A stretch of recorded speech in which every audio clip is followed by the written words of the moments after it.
नमस्कार दोस्तों, माँ स्टोरीज एंड कोट्स में आप सभी का हार्दिक स्वागत है। विश्व का सबसे बड़ा युद्ध था महाभारत का कुरुक्षेत्र युद्ध। इतिहास में इतना भयंकर युद्ध केवल एक ही बार घटित हुआ था। अनुमान है कि महाभारत के कुरुक्षेत्र युद्ध में परमाणु हथियारों का उपयोग भी किया गया था। चक्रव्यूह मतलब चक्र यानी पहिया और व्यूह यानी गठन। पहिए के जैसा घूमता हुआ व्यूह चक्रव्यूह कुरुक्षेत्र युद्ध का सबसे खतरनाक रणतंत्र चक्रव्यूह। यद्यपि आज का आधुनिक जगत भी चक्रव्यूह जैसे रणतंत्र से अनभिज्ञ है। चक्रव्यूह या पद्म व्यूह को भेदना असंभव था। द्वापर में केवल 7 लोग ही इसे भेदना जानते थे। भगवान श्री कृष्ण के अलावा अर्जुन, भीष्म पितामह, द्रोणाचार्य, कर्ण, अश्वत्थामा और प्रद्युम्न ही चक्रव्यूह को भेद सकते थे।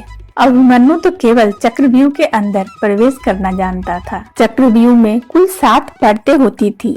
सबसे अंदरूनी परत में सबसे शौर्यवान सैनिक तैनात होते थे। यह परत इस प्रकार बनाए जाते थे कि बाहरी परत के सैनिकों से अंदर की परत के सैनिक शारीरिक और मानसिक रूप से ज्यादा बलशाली होते थे। सबसे बाहरी परत में पैदल सैन्य के सेना तैनात हुआ करते थे। अंदरूनी परत में सशस्त्र और सुसज्जित हाथियों की सेना हुआ करती थी। चक्रव्यूह की रचना एक भूल भुलैया के जैसे होती थी कि जिसमें एक बार शत्रु फंस गया तो घनचक्कर बन के रह जाता था।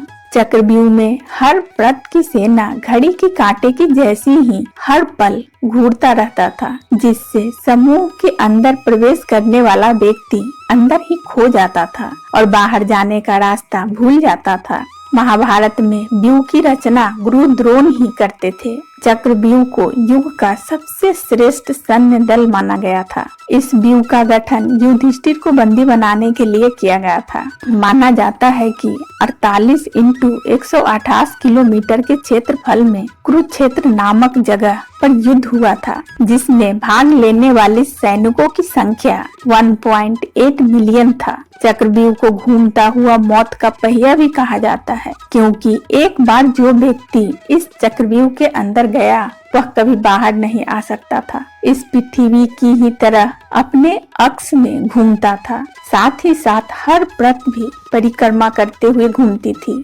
इसी कारण से बाहर जाने का द्वार हर वक्त अलग दिशा में बदल जाता था, जो शत्रु को भ्रमित करता था। अद्भुत और अकल्पनीय युद्ध तंत्र था चक्रव्यूह। आज का आधुनिक जगत भी इतने उलझे हुए और असामान्य रणतंत्र को युद्ध में नहीं अपना सकता है। जरा सोचिए कि सहस्र वर्ष पूर्व चक्रव्यूह जैसे घातक युद्ध तकनीकी को अपनाने वाले कितने बुद्धिमान रहे होंगे। चक्रव्यूह ठीक उस आंधी की तरह था जो अपने मार्ग में आने वाले हर उस चीज को तिनके की तरह उड़ाकर नष्ट कर देता था। इस व्यूह को भेदने की जानकारी केवल 7 लोगों के पास ही थी। अभिमन्यु चक्रव्यूह के भीतर प्रवेश करना जानता था, लेकिन बाहर निकलना नहीं जानता था। इसी कारण बस कौरवों ने छल से अभिमन्यु की हत्या कर दी थी। कहा जाता है कि चक्रव्यूह का गठन शत्रु सैन्य को मनोवैज्ञानिक और मानसिक रूप से इतना जर्जर बना देता था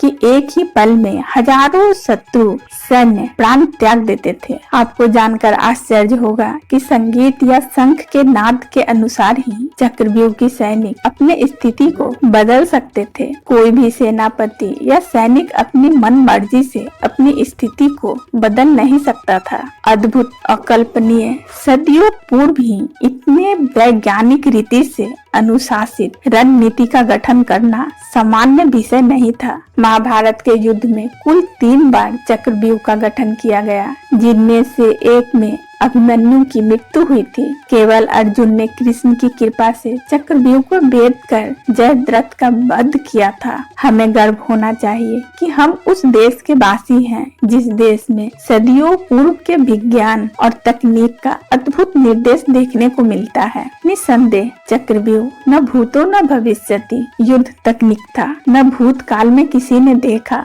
और न भविष्य में कोई इसे देख पाएगा। कर्नाटक के शिव मंदिर में आज भी चक्रव्यूह बना हुआ है। दोस्तों, चक्रव्यूह के बारे में जानकारी अच्छी लगी हो तो कमेंट्स बॉक्स में कमेंट करके जरूर बताइएगा। वीडियो को लाइक कर दीजिएगा और इसी तरह की कहानी सुनने के लिए दोस्तों मेरे चैनल को सब्सक्राइब कर बेल आइकन को ऑन कर लीजिएगा और इसे ज्यादा से ज्यादा लोगों में शेयर कर दीजिएगा। दोस्तों बहुत बहुत धन्यवाद।